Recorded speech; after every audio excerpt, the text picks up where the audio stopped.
औज़ुबिल्लाहिमिनश्शैतानिर्रजीम बिस्मिल्लाहिर्रहमानिर्रहीम। अस्सलामु अलैकुम। आज हम डिस्कस करेंगे चैप्टर 5 नाइन्थ क्लास का। ये है फैक्टराइजेशन।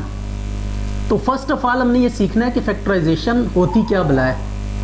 फैक्टराइजेशन ये है कि आपको कुछ पोलिनोमियल्स गिवन होंगे, जैसे ये a(x³ plus bx² plus c(x plus d), ये एक पोलिनोमियल है। अब इस पोलिनोमियल को हमने क्या करना है, as a product of polynomials express करना है। आपको ये बात पता होनी चाहिए कि जब कभी दो पोलिनोमियल को आप मल्टीप्लाई करते हैं तो आपके पास अगेन एक पोलिनोमियल आता है। अगर इसको मल्टीप्लाई करें आप तो आपके पास ये आएगा x² प्लस 5x प्लस 6, तो ये भी एक पोलिनोमियल है। ये दो आपके पास पोलिनोमियल्स थे, इन दोनों को हमने मल्टीप्लाई किया तो एक और नया पोलिनोमियल आया। तो अब आपने इस पोलिनोमियल को जिन जिन पोलिनोमियल्स के साथ मल्टीप्लाई करके ये पोलिनोमियल हमें मिला है, इनको हम क्या कहेंगे, फैक्टर्स कहेंगे। तो दीज आर फैक्टर्स। तो अगर आपसे कोई ये पूछे कि x² प्लस 5x प्लस 6 के फैक्टर्स क्या हैं, हैज फैक्टर्स कौन कौन से फैक्टर्स हैं, x plus 2 and x plus 3। तो आज आपने ये बात याद रखनी है कि आप किसी भी पोलिनोमियल को दो तरीकों से लिख सकते हैं। एक इसकी सिंपलेस्ट फॉर्म है, दैट इज एक्सपेंडेड फॉर्म, और सेकंड फॉर्म है कि आप इस पोलिनोमियल को एज अ प्रोडक्ट ऑफ सब पोलिनोमियल्स क्या कर सकते हैं, एक्सप्रेस कर सकते हैं। तो ये दो तरह की नोटेशंस हैं किसी पोलिनोमियल को लिखने के लिए। तो ये आपके पास एक पोलिनोमियल है और ये इसकी फैक्टर फॉर्म है। ये इसका x प्लस 2 एक फैक्टर है और x प्लस 3 दूसरा फैक्टर है। तो आपने क्या करना है, ये देखिए हमारे पास एक पोलिनोमियल था, तो इस पोलिनोमियल के हमने factor a1 x plus a2 और x प्लस a3। अब मैक्सिमम कितने फैक्टर्स बन सकते हैं किसी पोलिनोमियल के, it depends upon its degree. अगर आपके पास किसी पोलिनोमियल की डिग्री आपके पास 3 है तो इसके मैक्सिमम 3 फैक्टर्स बन सकते हैं। अगर डिग्री 2 है तो इसके मैक्सिमम 2 फैक्टर्स बन सकते हैं। इसी तरीके से अगर डिग्री 4 है तो मैक्सिमम 4 जो है ना, यूं कह लें कि फैक्टर्स बन सकते हैं। तो इट्स मीन आज हमें एक और बात का आइडिया हुआ कि जितनी पावर होती है उतने मैक्सिमम फैक्टर्स बन सकती है। जरूरी नहीं होता कि 3 पावर है तो 3 ही फैक्टर्स बने, ज्यादा से ज्यादा 3 बनेंगे। ठीक है, ज्यादा से ज्यादा 3 बनेंगे, कम से कम हो सकता है 1 भी ना बने, और ऐसा भी हो सकता है कि 1-2 फैक्टर्स बन जाएं, या ऐसा भी हो सकता है कि मतलब जितनी पावर है मैक्सिमम उतने लाजमी बनेंगे। हम एक सिंपल सी एग्जांपल डिस्कस करते हैं, x² प्लस 2x प्लस 2। इस पोलिनोमियल की अगर हम बात करें तो इसके हम फैक्टर्स नहीं बना सकते, it is the last factor. इसको मजीद फैक्टराइज नहीं किया जा सकता, क्योंकि अगर हम फैक्टराइज करने की कोशिश करेंगे तो आपके पास ये जो रूट्स आएंगे, दीज वुड बी रूट्स, ये आपके पास क्या हो जाएंगे, कॉम्प्लेक्स हो जाएंगे। तो रियल नंबर्स के अगेंस्ट आप इसके फैक्टर्स, तो हर पोलिनोमियल जरूरी नहीं होता कि उसके क्या बनाए जा सकें, फैक्टर्स बनाए जा सकें। इसी तरीके से कुछ ऐसे भी हमारे पास पोलिनोमियल्स हैं, जैसे x³ प्लस a³। इसके अगर हम क्या करें, फैक्टर बनाएं तो इसके 2 ही फैक्टर्स बनेंगे और कोई फैक्टर नहीं बनेगा, इसके ये 2 फैक्टर्स होंगे।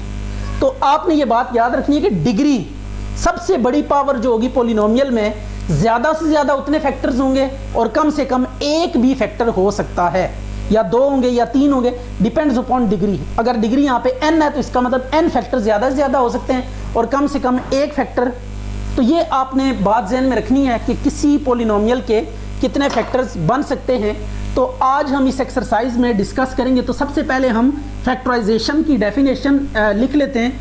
अगर आपके पास p ऑफ x कोई पोलिनोमियल है, उस पोलिनोमियल को जब आप एक्सप्रेस करेंगे as a product of polynomials, तो that would be called as factorisation. तो सबसे पहले हम फैक्टराइजेशन को डिफाइन करते हैं, the process to represent a polynomial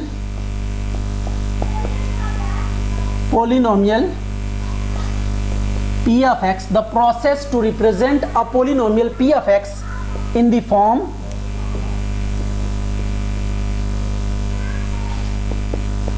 p of x is equal to h of x into g of x into f of x up to so on। ये कितने भी हो सकते हैं फैक्टर, जरूरी नहीं 2 हूँ, 3 हूँ, 4 हूँ, ये डिपेंड करता है डिग्री के ऊपर। अगर डिग्री n है तो मैक्सिमम n फैक्टर्स हो सकते हैं, कम से कम एक फैक्टर हो सकता है। ये बात आपने ध्यान में रखनी कि पॉलिनोमियल के को जब हम एज अ प्रोडक्ट ऑफ सब पॉलिनोमियल्स, ये भी पॉलिनोमियल है, ये भी, ये सारे पॉलिनोमियल्स हैं, तो where h of x, g of x, f of x up to so on are all polynomials,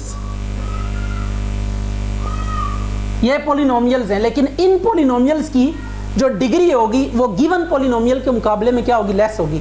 इसकी डिग्री भी इससे कम होगी, इसकी डिग्री भी कम होगी, इसकी डिग्री भी कम होगी। तो जब आप किसी पॉलिनोमियल को कंप्लीटली फैक्टराइज कर देते हैं, यानी जितने भी उसके फैक्टर पॉसिबल बन सकते हैं, जब आप सारे के सारे फैक्टर्स आप बना देते हैं, तो एट द एंड जो रिजल्ट आपको मिलता है, आप उसके केस में कहते हैं कि ये वाला जो पॉलिनोमियल है कंप्लीटली फैक्टर्ड हो चुका है, कंप्लीटली फैक्टर्ड हो चुका है या कंप्लीटली फैक्टराइज्ड हो चुका है। तो ये आपके पास फैक्टराइजेशन की डेफिनेशन है कि आपने ये एक ऐसा प्रोसेस है जिसमें आप किसी पॉलिनोमियल को as a product of further sub polynomials के तौर पे क्या करते हैं, एक्सप्रेस करते हैं। तो अब हम इसकी एक्सरसाइज शुरू करते हैं और टाइप्स हम देखते हैं। ये तकरीबन फैक्टराइजेशन की बहुत सारी टाइप्स हैं। इसको मतलब यूं कह लें कि it is a very very broad subject कि आप फैक्टराइजेशन कई तरीकों से कर सकते हैं, कई टाइप्स की फैक्टराइजेशन आपके पास होती है। तो सबसे पहले हम एक्सरसाइज है 5.1, यहाँ पे 3-4 टाइप्स उसने पहली एक्सरसाइज में डिस्कस की हैं। वन बाय वन हम उनको डिस्कस करेंगे और समझने की कोशिश करेंगे।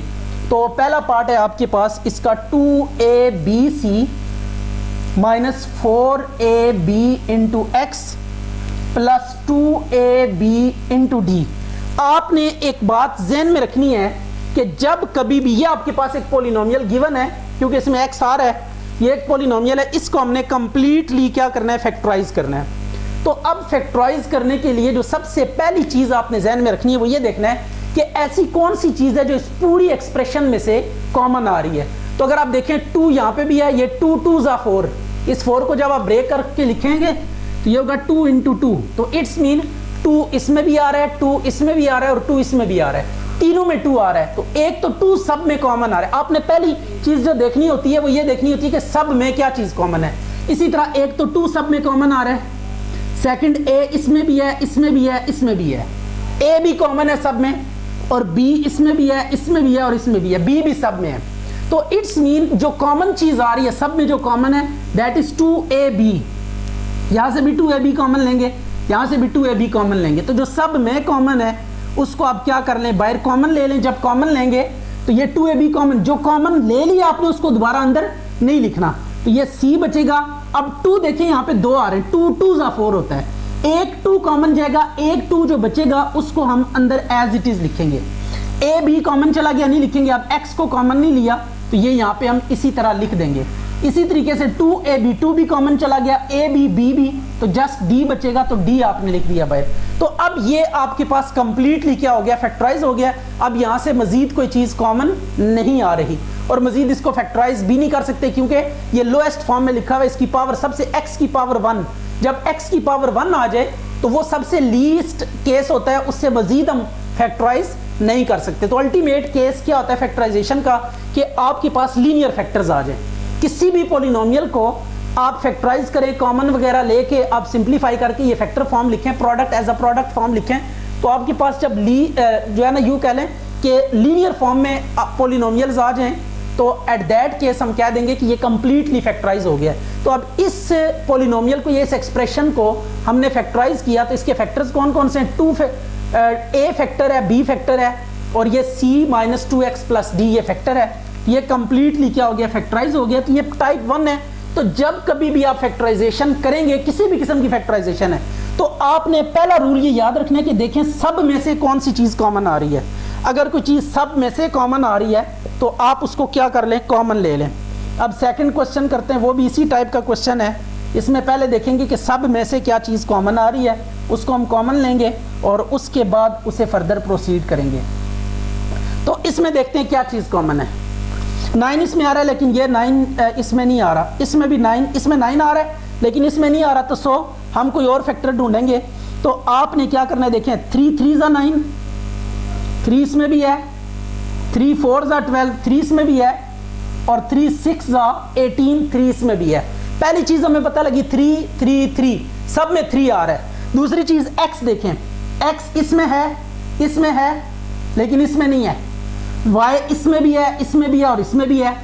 तो एक तो 3 सब में कॉमन नजर आ रहा है और दूसरा y सब में कॉमन नजर आ रहा है। तो 3y हमने कॉमन ले लिया, तो एक 3 सब में से कॉमन ले लिया, इसको डॉट कर दें, और y कॉमन ले लिया, यहाँ पे y स्क्वायर है तो एक y कॉमन चला गया, एक y बचेगा। तो 3y कॉमन ले लिया, 3 कॉमन चला गया, एक 3 बचेगा। x as it is, y common तो नहीं लिखेंगे, माइनस ये 3 कॉमन चला गया, 4 यहाँ पे आ जाएगा, x स्क्वायर y नहीं लिखेंगे, प्लस ये 3 कॉमन चला गया, 6 y स्क्वायर 2 थे, एक y हमने कॉमन ले लिया।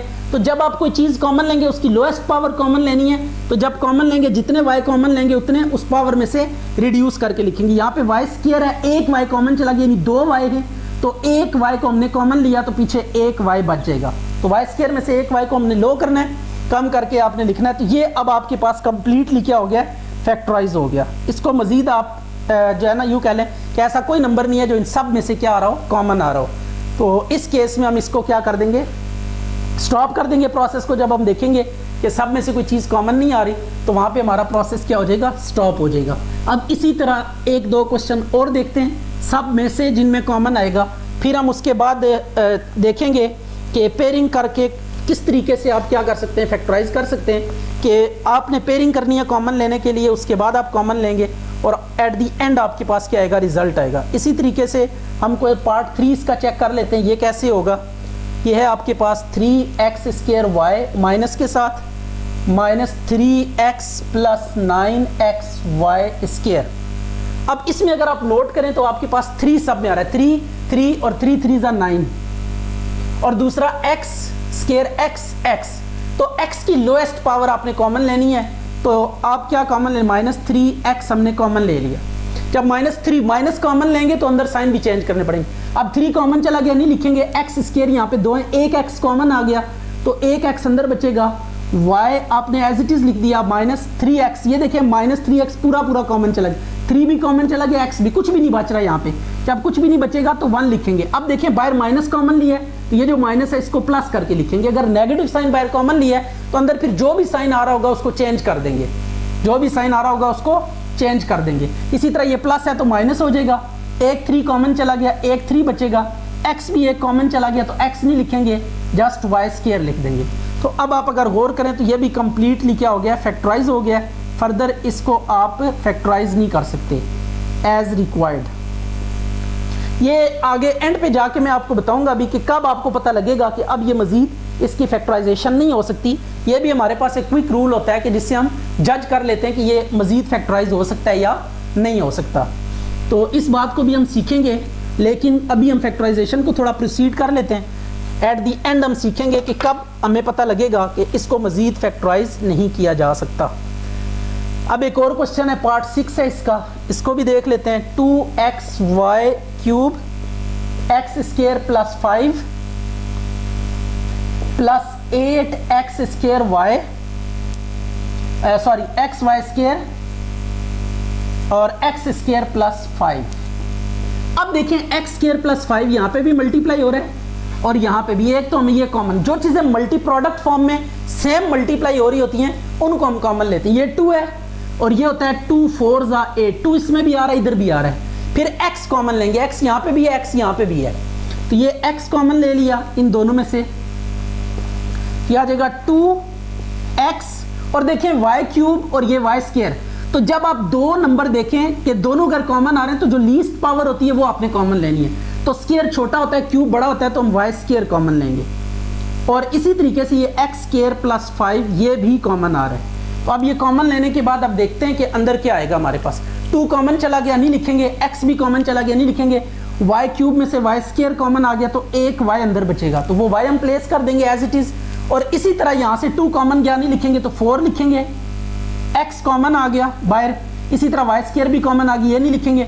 जो कंप्लीटली टर्म बाहर कॉमन में चली जाती है उसको हम अंदर नहीं लिखते। और x स्क्वायर प्लस 5 ये भी कॉमन आ गया तो ये भी नहीं लिखना। तो ये आपके पास कंप्लीटली फैक्टराइज हो गया है। तो अब इन फैक्टर्स को ज़रा एक दफ़ा फिर लिख दें सिंप्लीफाइड ऑप्टिमम फॉर्म में। तो ये आपके पास आंसर आ गया तो ये देखिए factorization is nothing but taking common, आपने कॉमन लेते जाना है, फैक्टर्स बनते चले जाएंगे। तो ये कॉमन लेने की टेक्निक आपने सीखनी है। अब हम जरा टाइप 2 को डिस्कस करते हैं। ये थी टाइप 1 कि आप कंप्लीट एक्सप्रेशन में ढूंढते थे कि कौन सी चीज कॉमन आ रही है। अब सम टाइम ऐसा भी होता है कि पूरी एक्सप्रेशन में से कॉमन नहीं आ रहा होता, तो ऐसे केस में सबसे पहले हम ढूंढते हैं कि नंबर ऑफ टर्म्स इवन है या नंबर ऑफ टर्म्स ऑड है। तो आपने ये बात ध्यान में रखनी है। It is type 2। टाइप 2 के क्वेश्चन अब हम करने लगे हैं। टाइप 2 के क्वेश्चन जिसमें इवन नंबर ऑफ टर्म्स आपके पास होंगी और उनको आपने क्या करना होगा, फैक्टराइज करना होगा। तो इसका पार्ट 1 हम देख लेते हैं। क्वेश्चन नंबर है 2।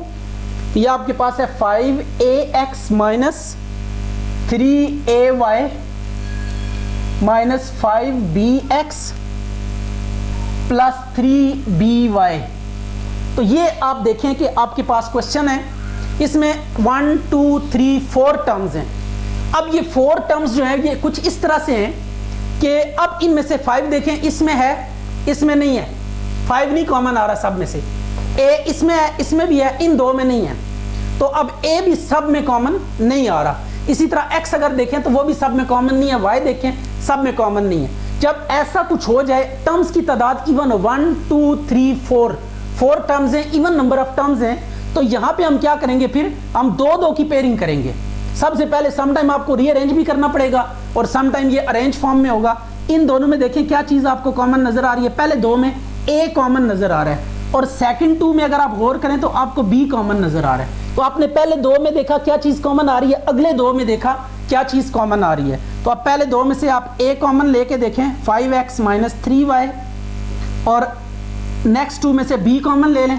तो b कॉमन चला गया तो यहाँ पे 5b बचेगा। ये बाहर माइनस है, देख लें ये माइनस है, तो ये माइनस क्या करेगा, इस साइन पे अटैक करके इसको क्या बना देगा, चेंज कर देगा। ये प्लस का माइनस हो जाएगा तो ये 3y आ जाएगा। तो ये आपने क्या किया, अगर बाहर नेगेटिव साइन है तो वो क्या करेगा, अंदर साइन चेंज कर देगा। तो ये देखें आपने यहां से इन 2 में से b कॉमन लिया और इन 2 में से a कॉमन लिया। अब कॉमन लेने के बाद जो अगली चीज का आपने ख्याल रखना है वो ये रखना है कि कॉमन लेने के बाद ये जो अंदर टर्म्स बचनी चाहिए ये सेम होनी चाहिए। ये टर्म और ये वाली एक्सप्रेशन ये दोनों क्या होनी चाहिए, सेम होनी चाहिए। तो आप देखें ये कॉमन लेने के बाद ये दोनों सेम है कि नहीं है। ये देखिए ये भी 5x माइनस 3y है, ये भी 5x माइनस 3y है। तो जब आपके पास इवन नंबर ऑफ टर्म्स होंगी और उनमें से आप दो में से करके कॉमन लेंगे, यानी पूरी एक्सप्रेशन में से कॉमन नहीं आ रहा होगा, दो में से आप देखेंगे कि कॉमन आ रहा है, तो कॉमन लेने के बाद जो रिमेनिंग टर्म्स होनी चाहिए दोनों केसेस में, पहली 2 में से जब कॉमन लिया, अगली 2 में से कॉमन लिया, तो उसके बाद जो अंदर एक्सप्रेशन आनी चाहिए दोज वुड बी सेम। ये वाली एक्सप्रेशन और ये वाली एक्सप्रेशन सेम होगी तो तब आपकी फैक्टराइजेशन कामयाब हो जाएगी। अगर ये वाली और ये सेम नहीं होंगी तो देन हमारे पास फैक्टराइजेशन सक्सेसफुल नहीं होगी। तो अब यहाँ पे देखिए ये भी 5x माइनस 3y है, ये भी 5x माइनस 3y है। मीन टू से कि ये कॉमन लेने के बाद जो बाकी एक्सप्रेशंस आ रही हैं ये सेम है। तो अब इस एक्सप्रेशन को, जो दोनों में सेम एक्सप्रेशन है, इसको हम बाहर कॉमन ले लेते हैं। ये आपके पास कॉमन ले लिया आपने, तो अंदर ये इधर से a बच जाएगा, ये कॉमन चलेगी, इधर से माइनस b बच जाएगा, ये एक्सप्रेशन कॉमन आ गई। तो अब देखें ये फैक्टर फॉर्म में आ चुकी है, टर्म्स आपस में क्या हो रही हैं, मल्टीप्लाई हो रही हैं। तो आपने फाइनली देखना है कि जो एक्सप्रेशंस होंगी, फाइनल एक्सप्रेशन फैक्टर बनाने के बाद एंड पे जो टर्म्स हैं उनके दरमियान एक ही रिलेशनशिप होना चाहिए, और वो क्या है, मल्टीप्लीकेशन का। और यहाँ पे कोई ऐसा नहीं होना चाहिए यहाँ पे कुछ ऐसा प्लस माइनस हो रहा हो और आप कह दें कि एक फैक्टराइजेशन कंप्लीट हो गया। नहीं भाई, प्लस माइनस के साथ कोई एक्सप्रेशन भी नहीं होनी चाहिए। विद इन द फैक्टर आपके पास प्लस माइनस हो सकता है, लेकिन हर फैक्टर दूसरे फैक्टर से क्या होना चाहिए, मल्टीप्लाई की फॉर्म में होना चाहिए। तो तब हम कहेंगे कि ये कंप्लीटली फैक्टराइज हो चुका है। अब एक और क्वेश्चन देखते हैं टाइप 2 का ही। टाइप 2 का एक और क्वेश्चन हम चेक करते हैं। इसमें भी दो में से देखेंगे कि क्या कॉमन आ रहा है। ये आपके पास है second part, 3xy plus 2y minus 12x minus 18। अब इनमें से कॉमन लेके देखते हैं। पहले 2 में क्या कॉमन आ रहा है, y कॉमन आ रहा है, तो फर्स्ट 2 में से आप देखें क्या कॉमन आ रहा है, अगले 2 में से देखेंगे फिर क्या कॉमन आ रहा है। यहां से y कॉमन लिया तो 3x प्लस 2 आ गया, और यहां से देखें ये 2 बल्कि 4 3 और 4 2, तो दूसरे 2 में से 4 कॉमन आ रहा है। 4 कॉमन ले लिया तो ये 4 नहीं लिखेंगे, 3 लिखेंगे और ये देखें बाहर साइन नेगेटिव है तो इस नेगेटिव को ये चेंज करेगा तो ये माइनस का प्लस हो जाएगा, तो माइनस 3x प्लस और ये 2 बचेगा यहाँ पे क्योंकि 4 कॉमन चला गया। तो अब देखिए ये कॉमन लेने के बाद फिर ये दोनों एक्सप्रेशन सेम है, तो जब कॉमन आप ले लें पहली 2 में से अगली 2 में से कॉमन ले लें, कॉमन लेने के बाद आप देखें कि जो आपके पास एक्सप्रेशंस आ रही हैं वो सेम है कि नहीं है। अगर वो एक्सप्रेशन सेम है तो इट्स मीन आपका टारगेट कंप्लीट हो गया। अब इस सेम वाली एक्सप्रेशन को दोनों में से कॉमन ले लें और y-4 इसको इन दोनों में से ये कॉमन आ गई 3x + 2 जो सेम एक्सप्रेशन थी, y-4 अंदर बच गया। ये भी कंप्लीटली क्या हो चुका है, फैक्टराइज हो चुका है क्योंकि इन फैक्टर्स के साथ यहाँ पे आगे कोई चीज़ प्लस माइनस में नहीं है। With in the factor plus minus हो सकता है लेकिन outside the factor plus minus नहीं होना चाहिए फैक्टराइजेशन के बाद। अब इसके बाद नेक्स्ट क्वेश्चन देखते हैं और उसमें देखते हैं कि बिल्कुल यही वाली टाइप हम दोबारा से डिस्कस करने लगे हैं। पार्ट 3 है क्वेश्चन नंबर 2 का पार्ट 3। ये है x³ + 3xy² - 2x² y - 6y³। इनमें देखें पहली 2 में देखें क्या चीज़ कॉमन आ रही है, फिर अगली 2 में चेक करते हैं क्या चीज़ कॉमन आ रही है। पहली 2 में देखें x² कॉमन आ रहा है, यहाँ पे x² का एक x बचेगा, सॉरी x कॉमन आ रहा है। ये देखें लोएस्ट पावर x है यहाँ पे, तो जब दोनों एक्सप्रेशंस दोनों टर्म सेम हो, ये भी x है ये भी x है, तो आपने लीस्ट पावर कॉमन लेनी होती है। लीस्ट पावर x की 1 है तो x कॉमन आएगा, तो जब x कॉमन आएगा तो एक x कॉमन चला गया, 3 में से एक बाहर निकल गया तो बाकी 2 बचेंगे, 3 और ये आ गया y² माइनस ये 2 3 कितना होता है 6, तो ये आ गया 2, ये y और ये y³ है और ये y है, तो y is the least power तो 2y कॉमन लेंगे, ये बचेगा x²। फिर देखें बाहर नेगेटिव साइन है तो ये वाला माइनस क्या हो जाएगा, प्लस हो जाएगा, और ये 2 कॉमन चला गया, 3 एक y क्यूब में से एक y कॉमन लें तो पीछे 2y बच जाते हैं तो y² लिख दिया। अब देखें फैक्टर कॉमन लेने के बाद ये जो एक्सप्रेशंस आ रही हैं ये सेम है कि नहीं है, तो इट्स मीन ये अगर ये सेम है तो इट्स मीन हमारी फैक्टराइजेशन कंप्लीट हो गई है। ये जो सेम एक्सप्रेशन आ रही है इसको कॉमन ले लें और आप इसे इस तरीके से फैक्टर फॉर्म में लिख देंगे तो this would be your final result. And the last one is, इसका चौथा पार्ट हम देख लेते हैं जल्दी से, x² - y² into z plus y² - z² into x। अब आपने क्या करना है, मल्टीप्लाई करना है, x² z - y² z plus xy² - xz²। देखें अब ये दोनों सेम नहीं है, ये वाला और ये सेम नहीं है। अगर तो ये सेम होते इसको कॉमन ले लेते क्वेश्चन कंप्लीट हो जाता, लेकिन ये वाला फैक्टर कोई और चीज़ है, ये कोई और चीज़ है, पहले मल्टीप्लाई करके हमें रीअरेंज करना पड़ेगा। तो रीअरेंज हम कुछ इस तरीके से करेंगे, x और z वालों को इकट्ठा कर लेते हैं, y और z वालों को इकट्ठा कर लेते हैं। तो आपने क्या करना है, x और z वालों को हम एक दफ़ा यहाँ पे अब आपको डिसाइड करना पड़ेगा, ज़रा वाइज अप्रोच लेनी पड़ेगी और देखना पड़ेगा कि कौन सी स्कीम हमारी सक्सेसफुल रहती है। तो ये पहले मैंने फर्स्ट और लास्ट को इकट्ठा किया और सेकंड और थर्ड को। अब पहले 2 में देखें क्या कॉमन आ रहा है, x और z में भी आ रहा है, x और z में भी, x की लोएस्ट पावर यहाँ पे x है तो x और z की z है पावर, तो ये हमने कॉमन ले लिया। x² में से एक x कॉमन चला गया, एक x बचेगा, z² में से भी एक z कॉमन चला गया, एक बच गया। यहाँ पे अब y² कॉमन आ रहा है, इन दोनों में कौन कॉमन आ रहा है, y², तो y² को कॉमन लें तो y² बाहर आ गया, यहाँ पे z बचेगा, ये माइनस का माइनस x आ गया, तो ये z - x। तो एक बात आप नोट करें कि अब ये फैक्टर आ रहे तो सेम है, लेकिन प्रॉब्लम एक हमारे पास है, प्रॉब्लम ये है कि ये x पहले है, यहाँ पे x बाद में है, तो अब इस x को हमें क्या करना पड़ेगा, पहले लेकर आना पड़ेगा। तो अब देखिएगा कि जब पोजीशन का फर्क हो, देखें टर्म सेम है, ये भी xz है ये भी xz है, लेकिन ये x - z है, ये z - x है। तो अब हमने फर्स्ट ऑफ ऑल क्या करना है, किसी एक का ना ऑर्डर चेंज करना है। तो प्लस माइनस में ऑर्डर चेंज करते हुए आपने देखना है क्या करेंगे, कैसे ऑर्डर चेंज करेंगे, ये वाली चीज़ अब आपने सीखनी है। देखें ये बाहर क्या आ रहा है, माइनस आ रहा है, जब इस साइन को हम चेंज करेंगे तो इनकी पोजीशन भी क्या हो जाएगी, अंदर चेंज हो जाएगी। तो माइनस को जब हम प्लस करेंगे तो आपके पास क्या आ जाएगी, अंदर पोजीशन चेंज हो जाएगी, x - z।